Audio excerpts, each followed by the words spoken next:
सबको रिझाता चल, सबसे निभाता चल, सबको रिझाता चल, मिल जाएंगे राम।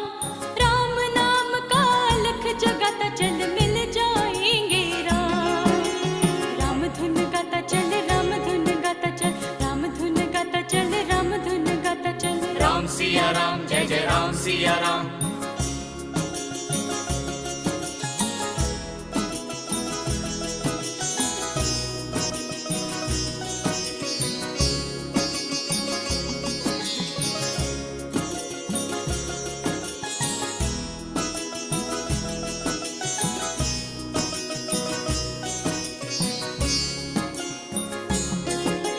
जो जीवन का सार समझ ले, जीवन उसका है। जर्रा निकाले जो माटी, सब कंचन उसका है। जर्रा निकाले जो माटी, सब कंचन उसका है। परतें हटाता चल, मन को सजाता चल,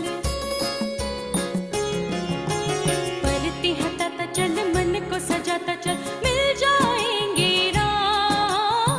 राम नाम का अलख जगाता चल, मिल जाएंगे Ram.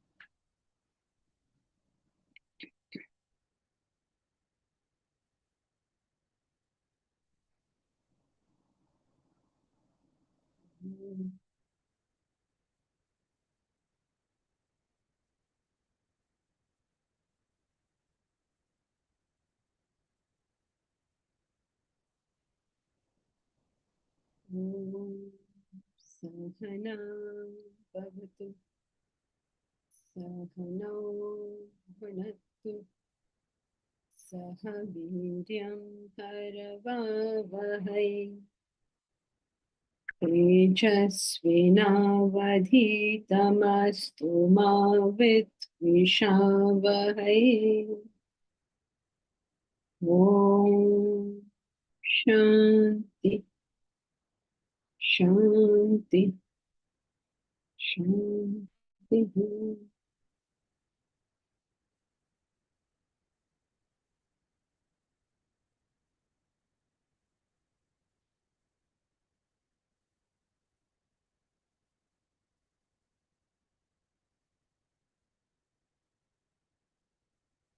Yes, Deepak. So last class we were discussing that yoga doesn't work because the gross cannot affect the subtle. You mean Hatha Yoga? Yes, this Okay. the yoga, the fad that was written in the book. Okay. Yeah, but Hatha Yoga is part of the spiritual discipline. So how does Hatha Yoga actually work? I mean, Because it's forced. There's a force put on you to do something. So it very violently moves you out of tamas.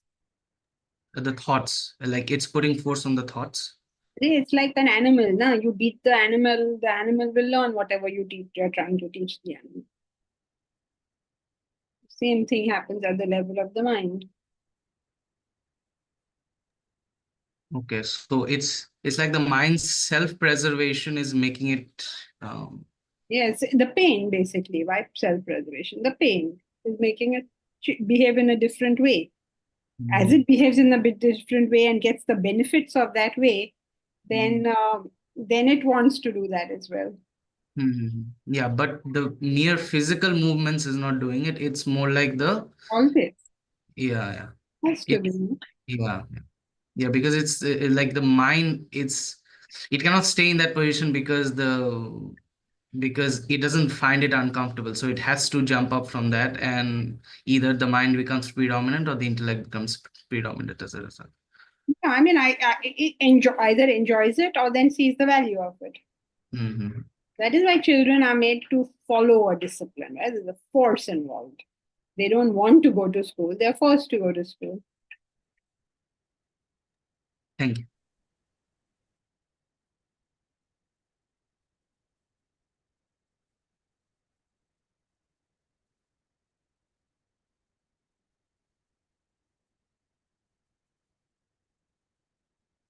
So we were discussing what is positive and negative relation when we use the spiritual path to attain the spiritual goal. That becomes positive relation. When we use the spiritual path for attaining worldly goals, it becomes negative relation. But it is still religion. Both are still religion. We're accepting them as religion because The thought of the higher self. the thought of the transcendental is there, not just higher. The thought of the transcendental is there. You want money, but you've gone to the temple to ask for it. So we are accepting you as religious. And why are we accepting this as religious? Why don't we just say that's a stupid thing, it's not religious at all? Why don't we say that? You're asking God for money. Yeah, but why are you're doing a stupid thing asking God for money? If you want money, you go work. That is the cause and effect relationship. The cause and effect relationship is not ask God for money and then he will drop money from the high heavens. So why are we accepting it as religious? Because thought of the God is there. Yes, but why are we accepting it as religious? We accepted it for that ground, but why are we accepting that ground? Wow, that's stupid. Why don't we just say that's so stupid?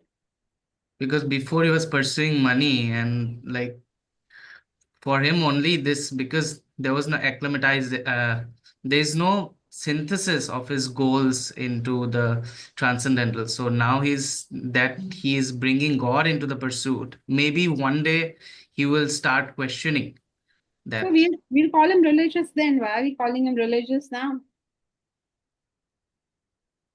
because it's the entry point. At least he's the No. Well, then say, okay, chalo, let us accept you also, your answer also. But what I mean, like, just say now that's just stupid things you all don't do. Stop doing all this nonsense and do something sensible. We could take that stance, but we are like very accommodating. And we say, no, no, no, you are also spiritual, you're also religious. Very good, very good. Why do we do that? Because our state is so pathetic. If we put a definition such as only those in pursuit of the self are religious, then we have no religious person only on the surface of this earth. So our state is pathetic. So we say, "Acha bhai, aa jao, sab aa jao." You see, in a world where everybody is blind, a one-eyed person is considered great.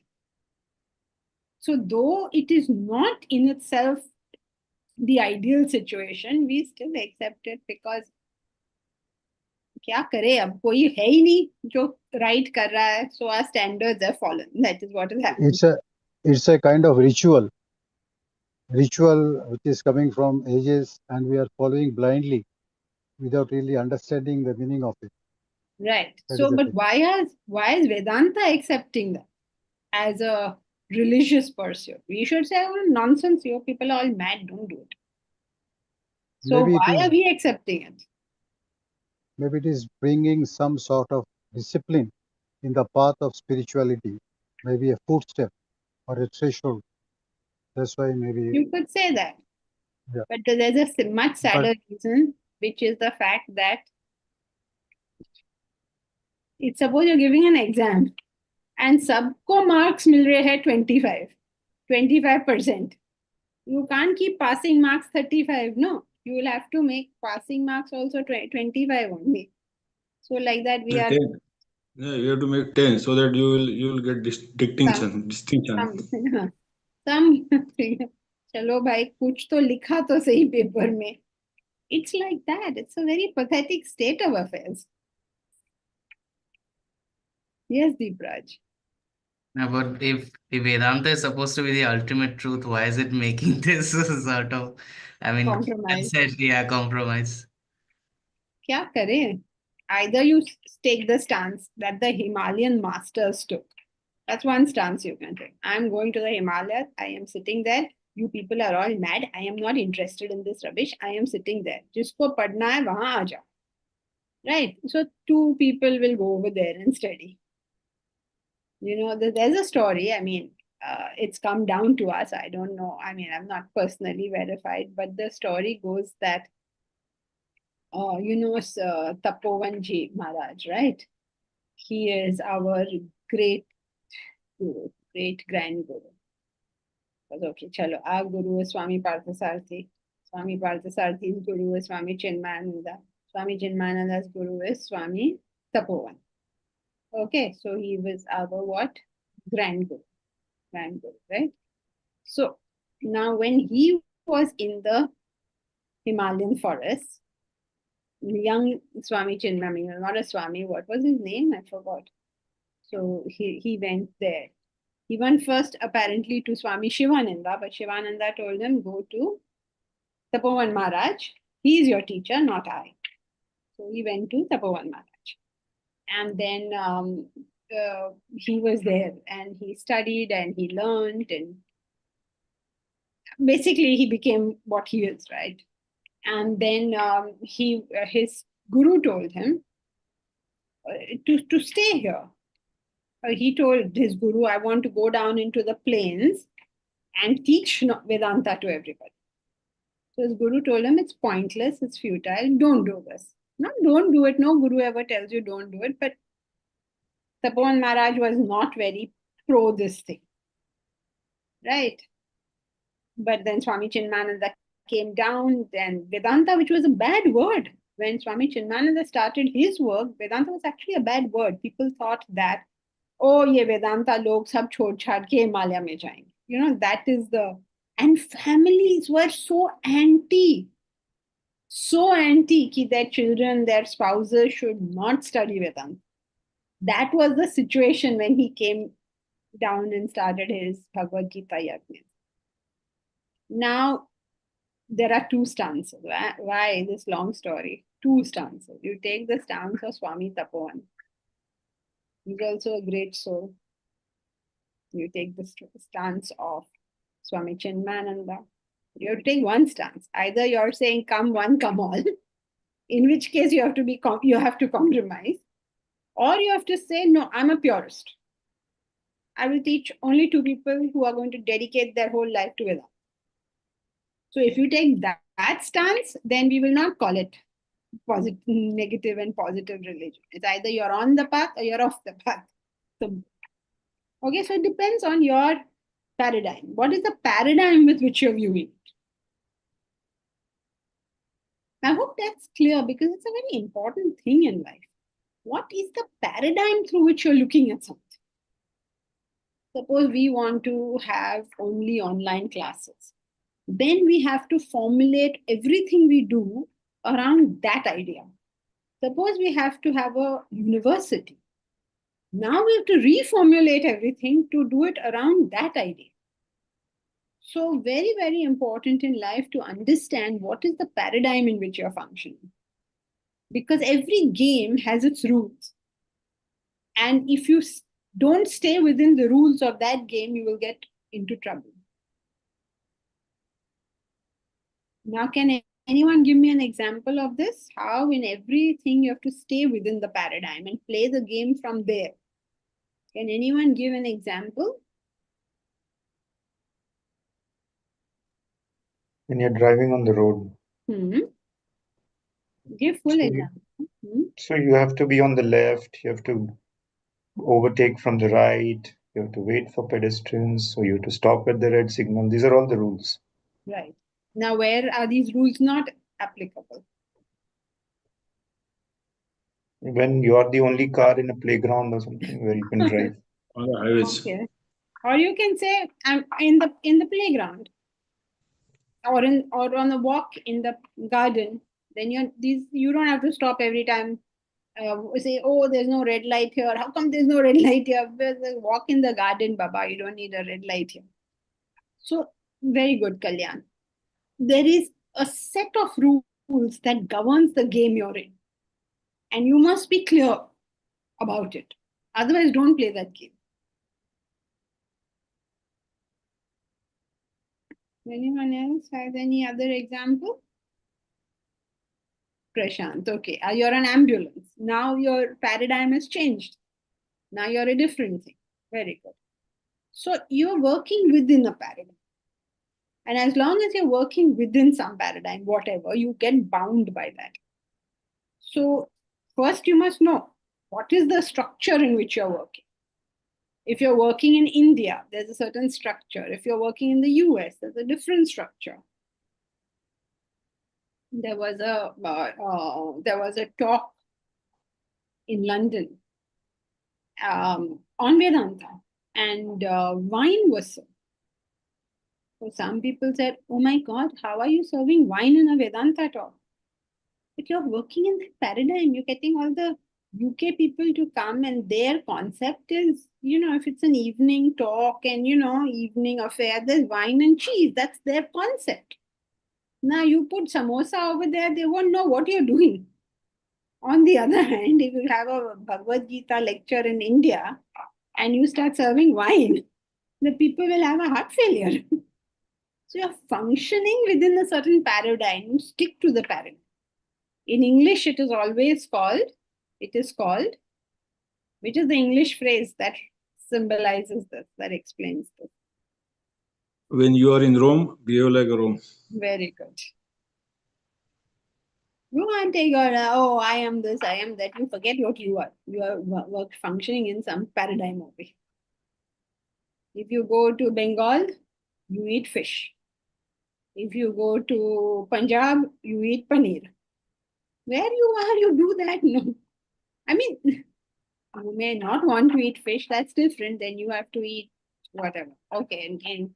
In Bengal, if you go, then you will get food cooked in mustard oil. But I don't like mustard oil.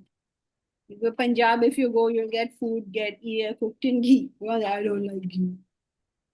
Now suffer. Then what else can be done? But you go one side to the other, things will change. You can't go to Madras and say, I don't eat rice. But in Madras, if you don't eat rice, you will be hungry. You will die of starvation. Everything has rice in it. You go to Gujarat and say, no, I can't touch sugar. Then you will starve. Because in Gujarat, everything has sugar. Right, Shilpa? Everything has sugar, no? Dal also has sugar. Everything has sugar. So when you're functioning within a paradigm, you stay in that paradigm. If you go to a church, you genuflect. If you go to the temple, you do matha take. Wherever. Follow the paradigm. Or don't go into that area.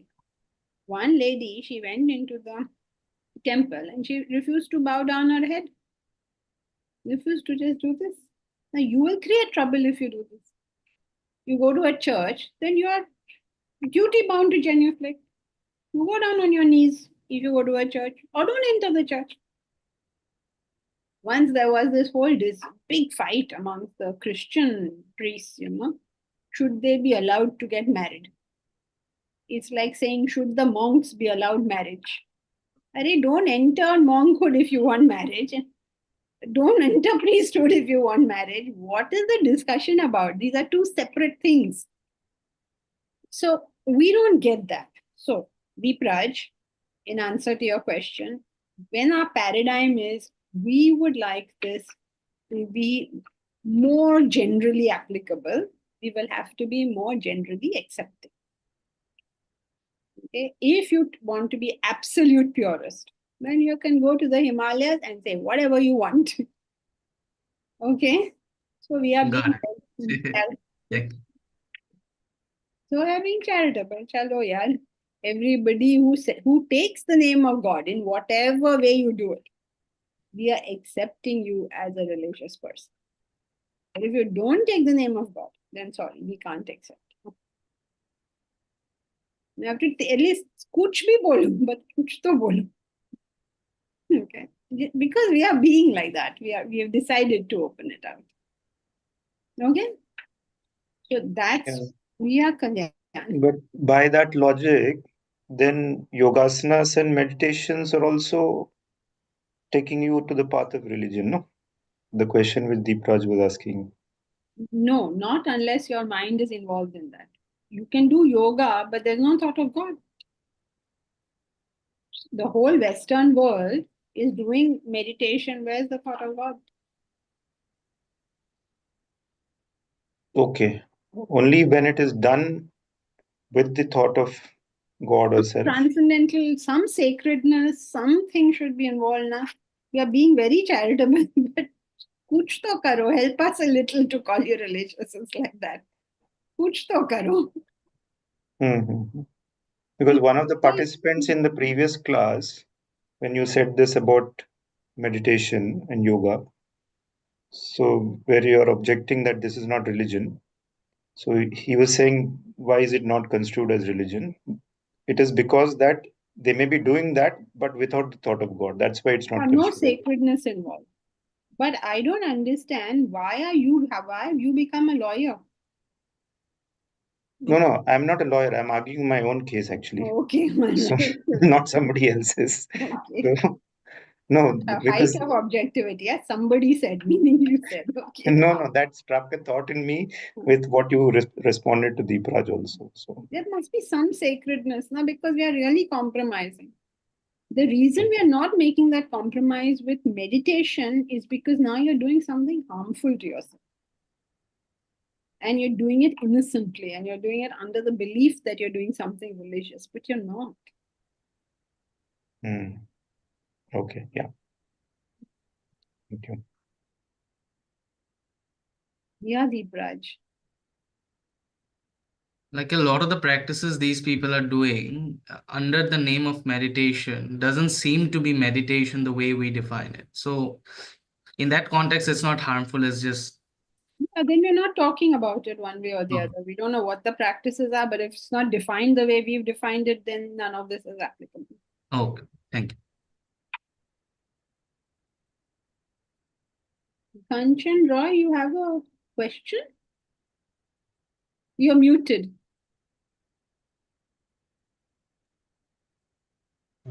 Actually, the meditation, if one is doing with intention of growth and transcendental intention, that my soul is getting connected with the higher energy, and then I am getting a connection which is called a yoga with that higher energy, and then I am getting myself more pure, more knowledgeable, more peaceful. Then it is a sort of a surrendering to the Almighty or so-called God or the super energy. So in that case, it may be considered as a religion. No, because it's detrimental to your spiritual growth. But you must remember the definition. In any discussion, we have to know what is our definition. So when we are using the word meditation, we've defined it. When you try to have a single pointed thought to the exclusion of all other thoughts, just one thought, okay, under the supervision of the intellect. So you have two qualities that are there in this definition. One is there is a single thought, and secondly, it's under the supervision of the intellect. If you do this prematurely, that means without having done the previous portions required, this will damage. It is like that. It is like the mind is still restless and you're forcing it to single pointedness. So the mind cracks. Like a child, a very active child. You tie him to the chair, he won't grow. He will crack up. He can't handle that. So we should not be doing any practices which are not suitable to our level. So if I can say, what will be the prerequisite for this, to step into that? What will be the prerequisite? How to? Your only desire in life is to realize the self. You have very little, he's given in the Gita. It's very, very nicely given. He says, he who does not eat too much, he who does not eat too little, he who does not sleep too much, he who does not. He gives a whole list of things. Then he talks about meditation so much, whose mind na ingate, like a lamp in a windless place, it never moves. Just completely disinterested in the world. Disinterested means not bored and indifferent, but you can handle everything of the world. You are very happy with the world. You can handle every challenge that comes your way. Nothing keeps you up at night. Nothing bothers you. Your only interest is self-realization. And the chapter on meditation actually gives all the criteria that's required. We are ignoring this whole portion and going to. But basically, what does it boil down to? Reduction of desires. Your desires have become down to very few. Then you're ready for meditation.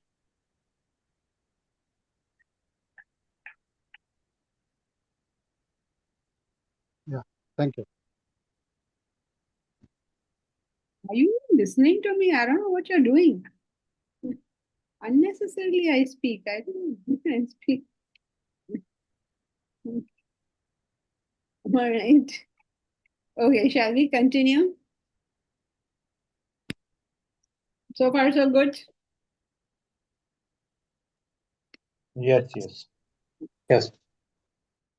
Come on, let us continue.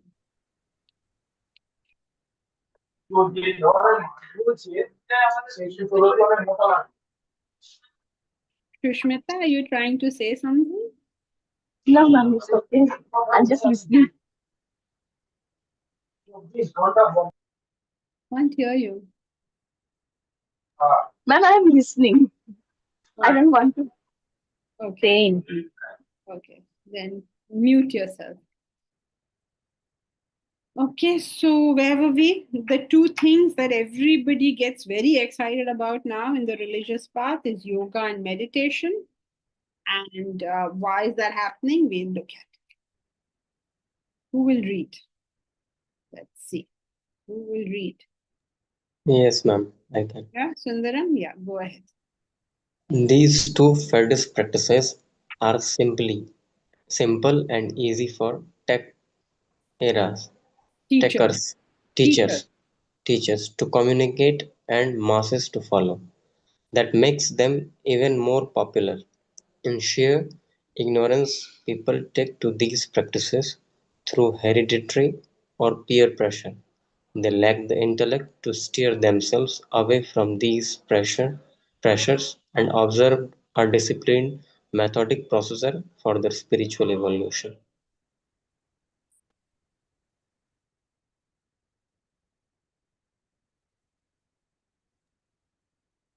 Yes, ma'am. Yeah, summarize.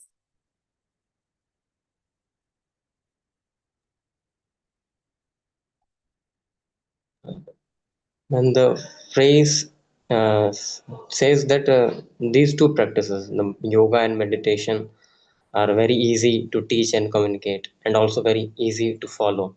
And one important point is that people take these practices as of they are doing by other people also, so I should also do, but they lack the intellect that will train them that how to handle their pressures. That means it is something like means nasha.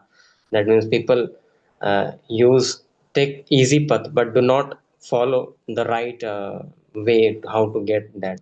So this is what I understand. Very good, Sundaram. Where are you, Sundaram? Which city are you in? Yes, ma'am. Which city are you in? Ma'am, I am from Saharsa, Bihar.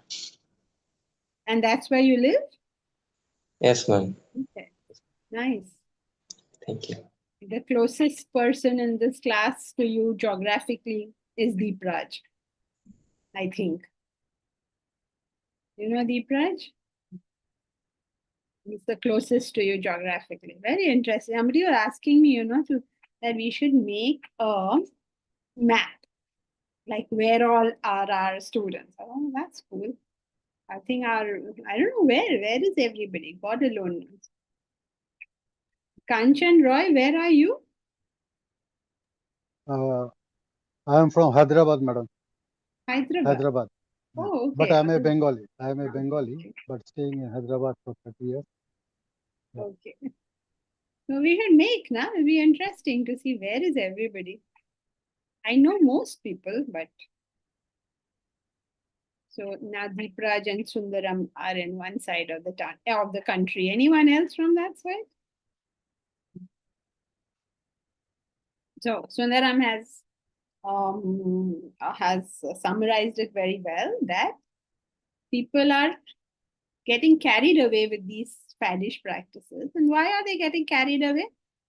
सब लोग कर रहे हैं, इसलिए हम लोग कर रहे हैं. I mean, everybody's going to yoga class, so क्या कर रहे हैं? चलो yoga class जाते हैं. Everybody's going for meditation, चलो meditation करते हैं.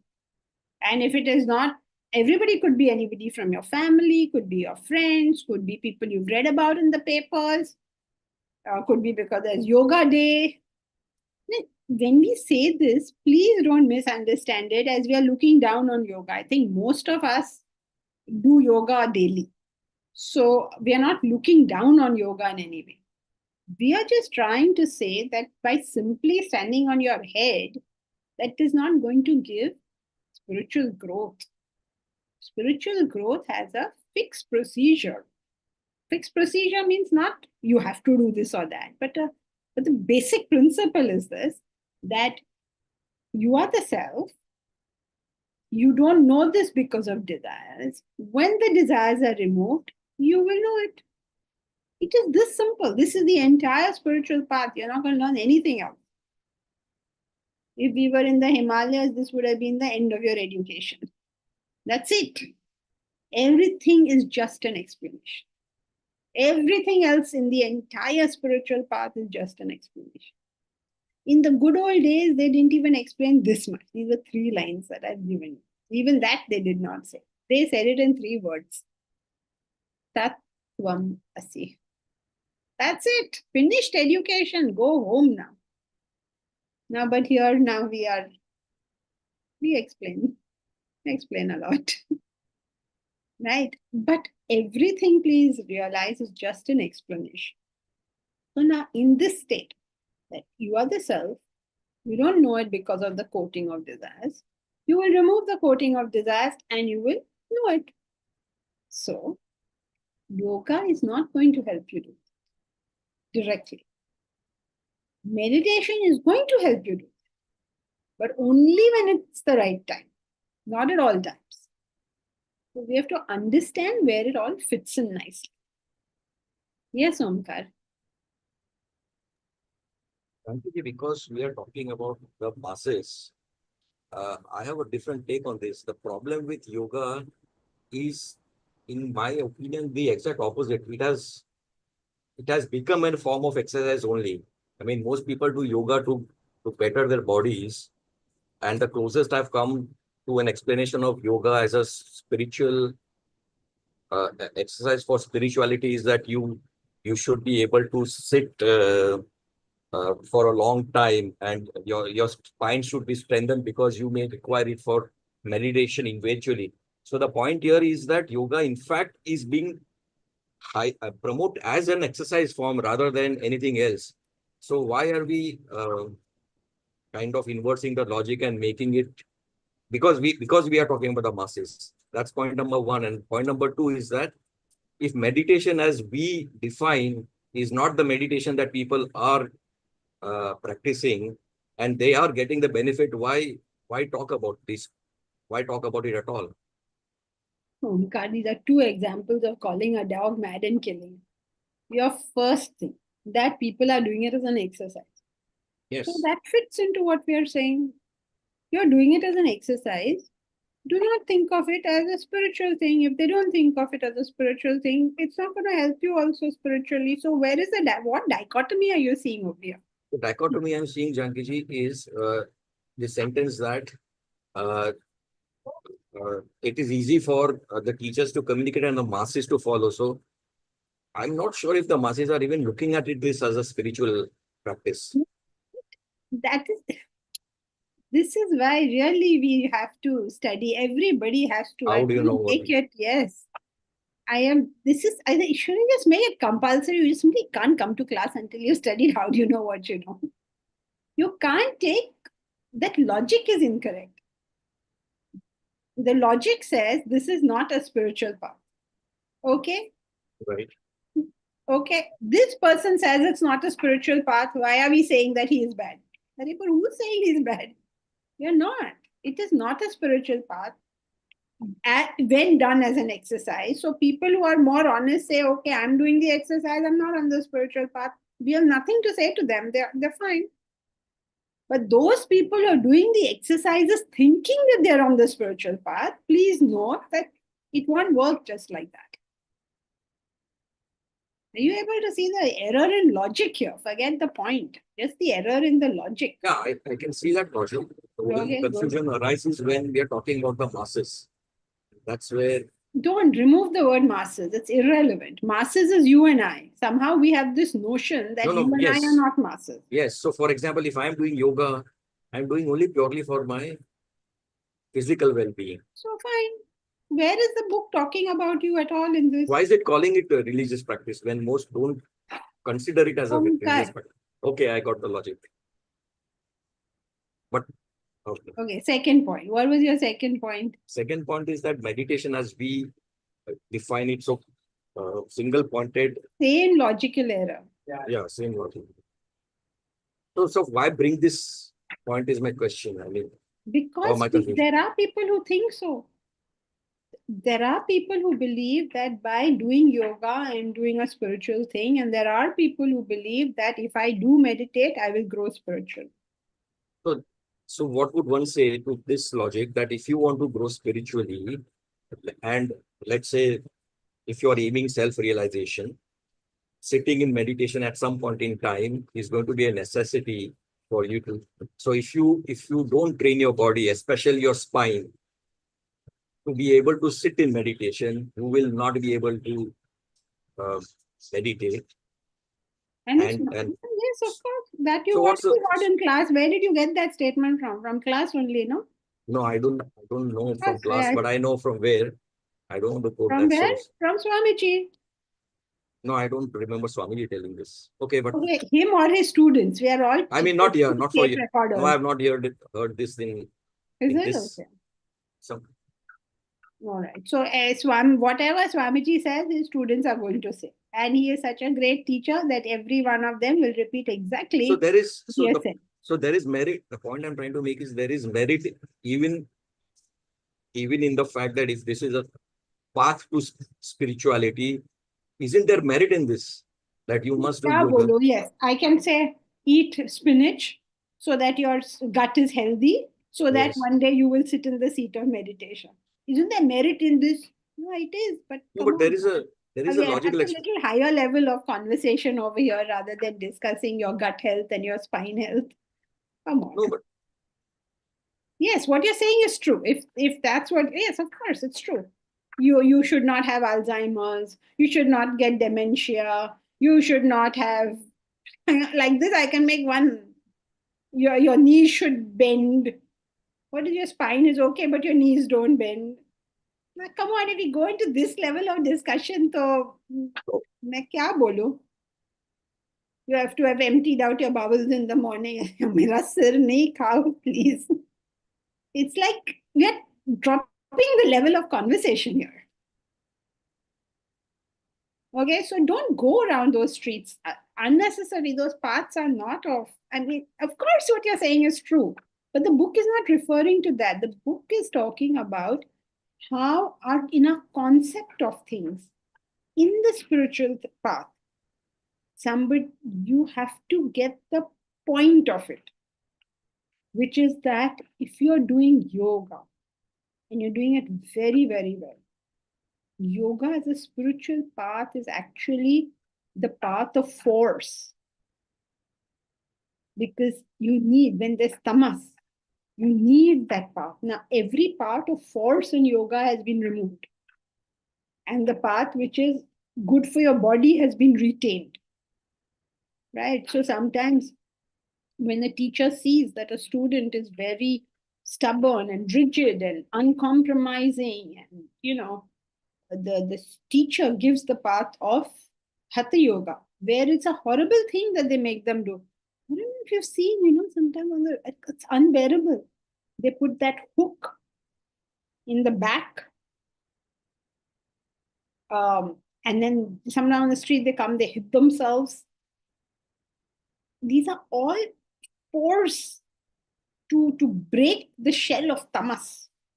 Now, when we are doing yoga, nobody is doing this to us.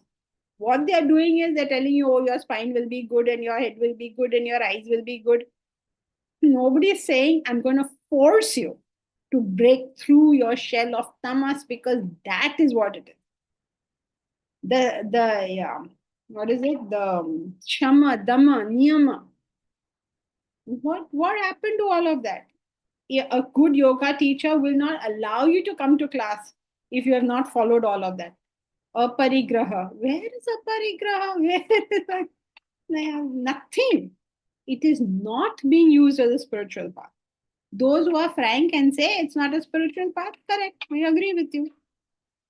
But Those who claim that health will help you in meditation, yes, of course. No, but I mean, my objection is to the fact that he calls them 2-3 things. One is that they are purposeless practices. Second, he calls them fads.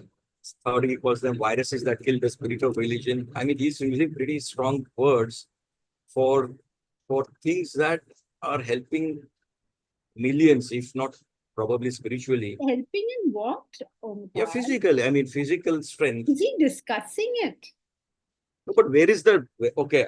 Let's say he's not discussing it. Physical strength. You're wasting time, Omkar. You go and think about this, because the whole class is going to get bugged, thinking, "Oh my God, the whole class went, and I'll hear all complaints after this class." And you are repeating. You're just going on repeating. You don't like the words "dumb," yeah. Big deal. The point he's making is these will not help you spiritually. Now you can argue that they will help you spiritually, in which case give us reasons.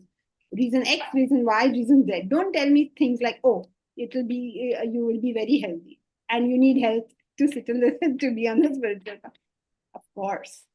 But health is just the bottom line. You need 1 billion things on top of that to be on the spiritual path.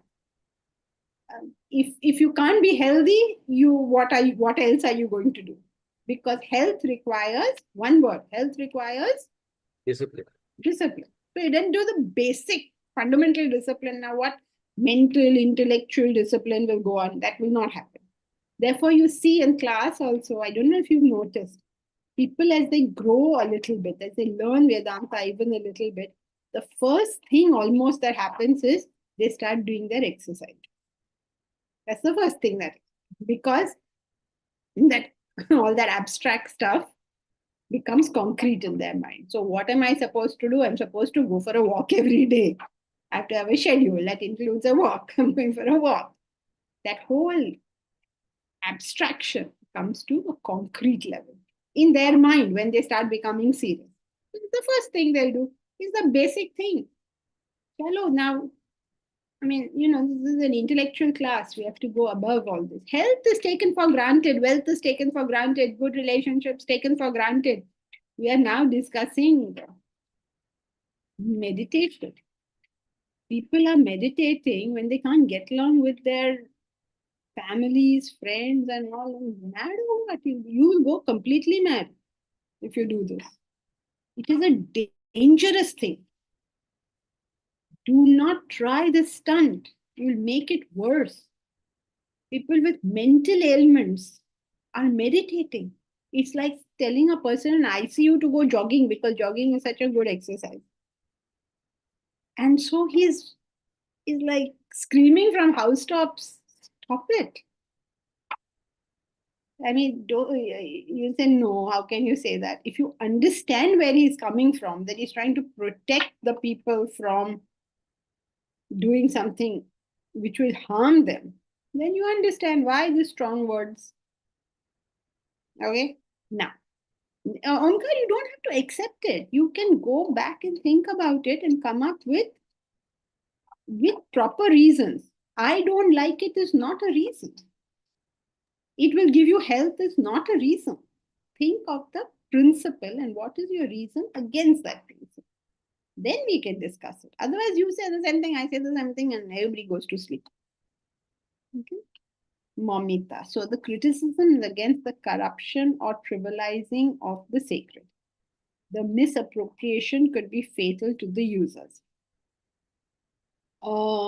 Yes, the criticism is against not understanding what is the role of each part in the full picture. That's the criticism against. And when you don't understand the role of the part in the whole picture, you start making mistakes in the execution. Actually, can anyone give me an example of this? That you don't, you are doing something because you've been told to do it. You don't understand the whole picture. Okay? And how you make an error in the application of, in doing that thing because you didn't understand the whole picture. Can anyone give me an example? Maybe fasting. No, give the It's a- whole. it's Give a- give an example, a real life Yeah, example. it's a sort of a 7 blind people seeing an elephant and not knowing what actually the whole elephant looks like. So somebody describes whatever the part they're touching, like Yeah, this pillar, is an illustration. something. Yeah, Yeah, but I'm illustration, saying give an example. example in real life. Like, Okay. okay, somebody did this action but did not understand why they were to do the action and therefore they did something stupid. Give me an example. Janki ji, people going on pilgrimage, no? Acha, get off the Okay. whole religious bandwagon. Give a real life example. Don't talk religion at all. Just give an example where, when you haven't understood the principle and you're doing an action, how that can create trouble. I'm giving you a loose ball. Like a person is said that if you invest in stocks, then you're gonna get a lot of money. Hmm. So he invests, but he doesn't do the proper, I mean, he doesn't do it under a financial advisor, and he invests in some stocks, and then he loses money, and then he's like, why did I lose money? Yes. Because he didn't, yeah. Yeah. He learns that best returns are from stocks, but he doesn't go, yes, okay, it's good. Give a more specific thing about a person who did an action without understanding what that action was meant to be for. Yes, ma'am. In sometimes school, many friends were bullying someone, and we arrive there. We do not know the situation, but some friend go and tell this word.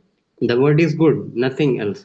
But that word is bullying her, bullying him. And when I speak, he broke out to me that why you are saying. But I do not know. But I have done that stupid without thinking.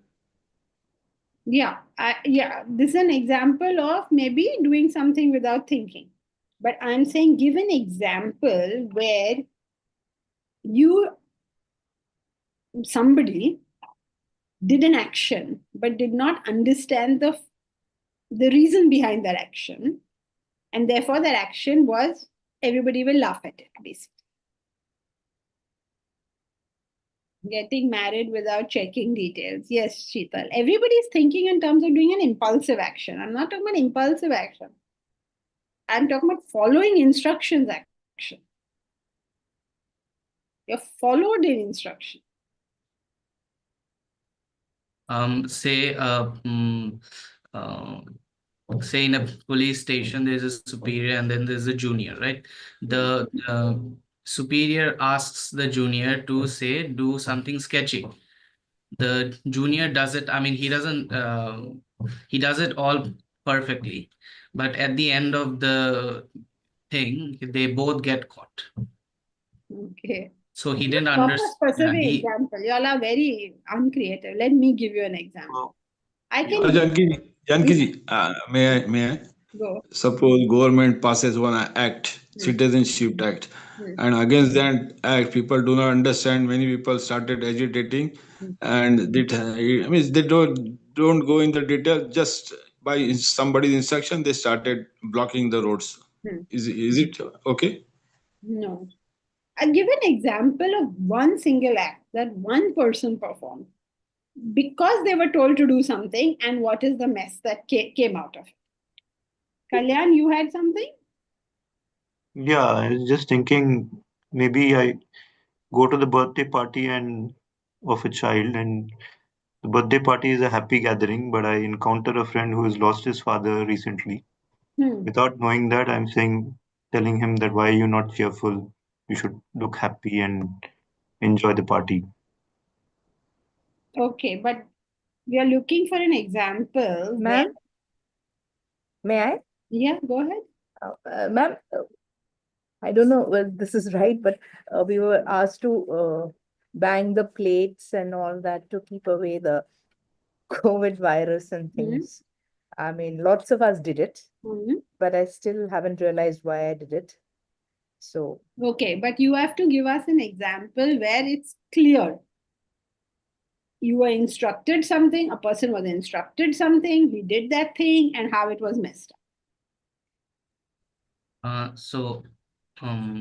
Say a husband is bringing his boss to his home for a dinner. So he calls his wife and says, I'm bringing my boss, you make something really good for him. So the wife makes like really nice chicken or something like that. But when the boss comes, uh, she realizes the boss is vegetarian. Okay. All right, you can say that. But yeah, okay, you can say that. Now I'm going to give you an example because your examples are not good at all. I mean, not good at all. Not giving that idea that you're following the instruction but without having understood. Okay, I'll give an example. I didn't like studies. I can give you very many examples of stupid actions because I think I've done them all. So here is one of them. I was a young child. I wasn't interested in studies. It was very, very boring for me. Somebody told me that you must make this table or you must make these notes. And if you make these notes like this, you will do very well in the exam. So I took my textbook and I copied onto my notebook what the table was. Make this table and you'll do very well in the exam. One of my friends told me, well, children. So I took the textbook and I copied onto that notebook whatever the facts were and made that table. And I closed my book and I went off and I did whatever I wanted. And then there was the test next day. So I went very confidently to the test thinking that I will do very well because if you make that table, then you will do well. But having made the table, I never looked at it even one single time. I had been told if you make a table, you'll do well.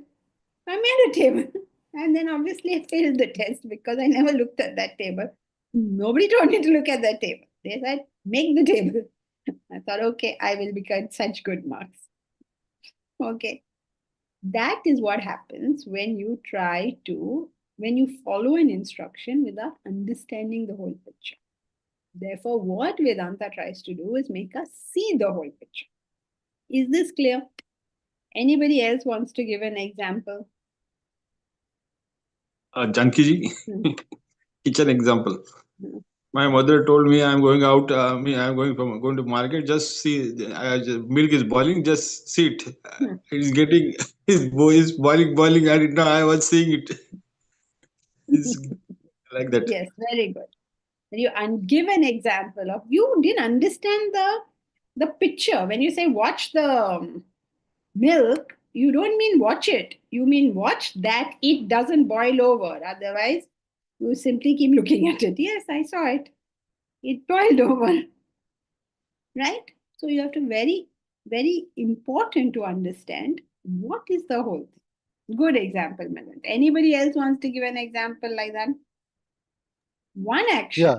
Yes. One action actually is a sort of a thing which has happened that somebody was driving the car, so he was parking it and taking it in reverse and asked his son that you be on the back side outside of the car but see I am taking it back. Just see.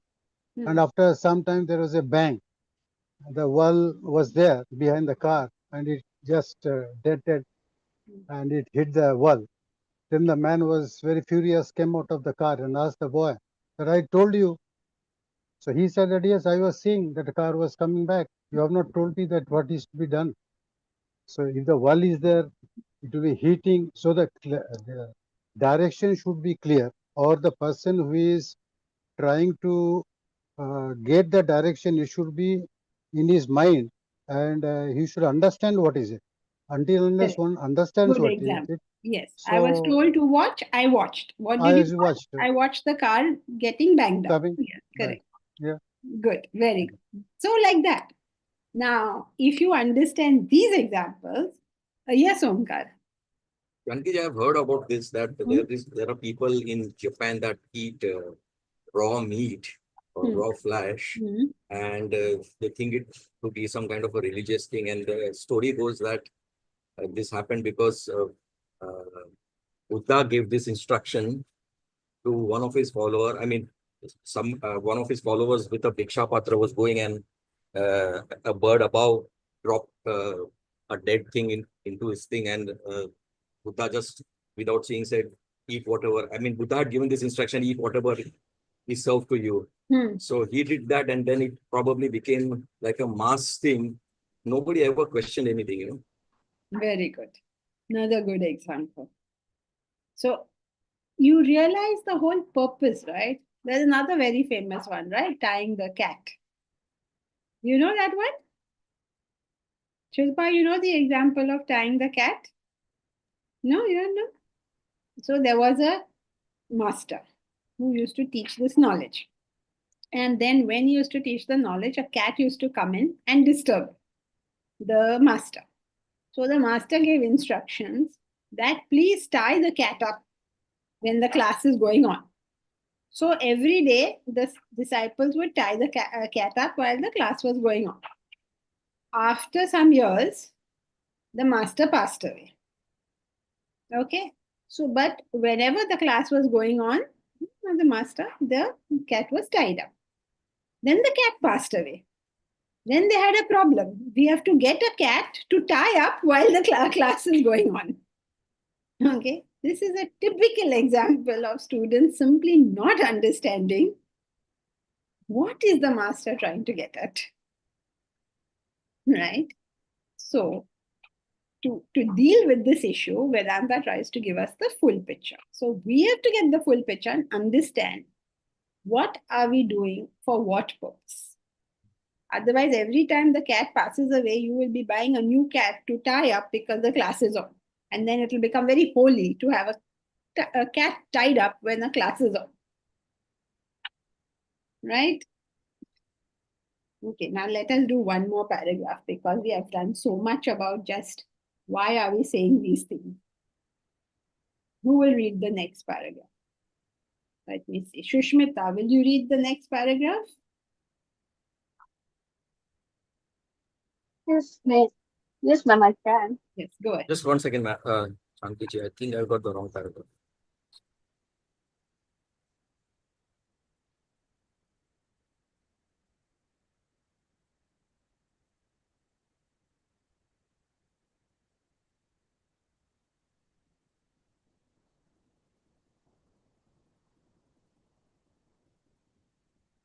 Yeah, go ahead, Shushu.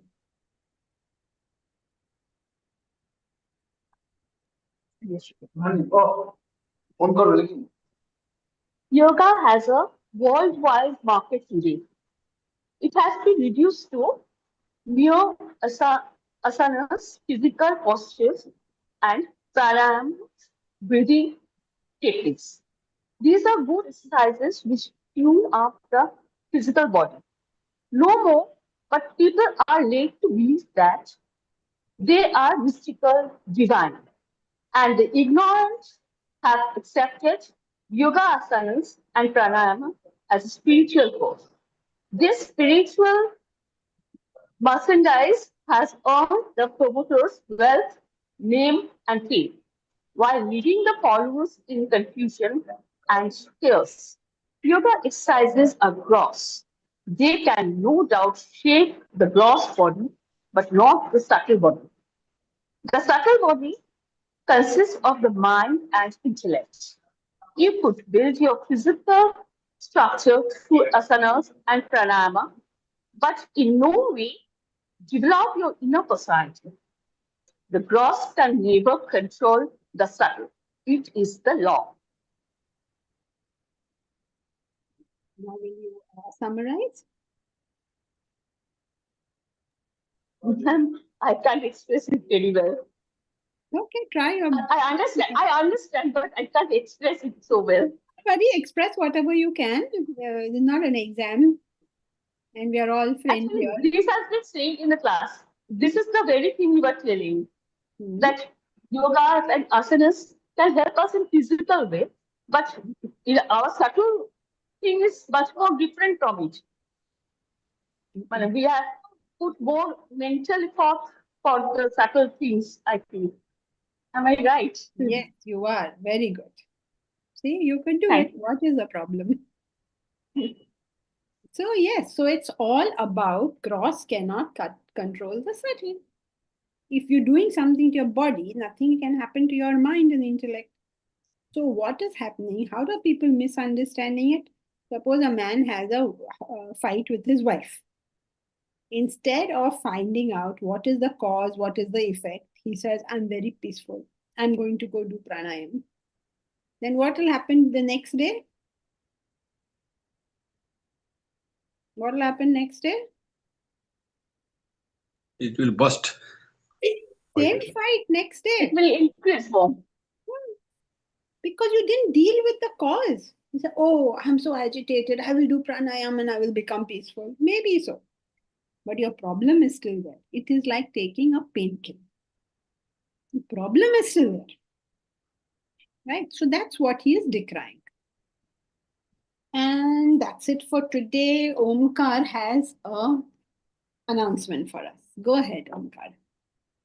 Yes, so this is a request, especially to the older students. If Vedanta has impacted you in any way, please share your learnings, your experiences, specifically on LinkedIn, because LinkedIn and YouTube has worked very well for us in helping us reach out to more people.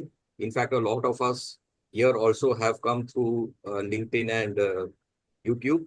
So please help us by posting your experiences on your LinkedIn profiles. And if you can also use the and two more things. One is that please tag Dr. Janki Santok and Vedanta Wisdom Trust in your posts so that it can get more amplification. And also, if you could use these tags which I'm putting in the group, in the chat, in your post, so that way we will get even more exposure.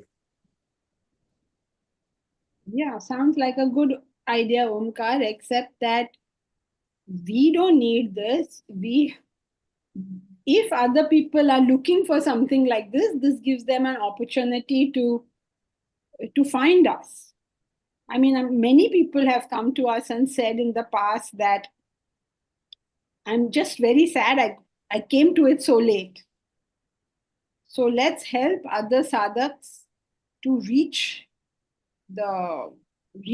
this thing so that it, for every day that we haven't learned some things or we haven't communicated or people haven't learned, that day for them has gone sad. And for every little bit everybody has learned, someone's day somewhere has gone better.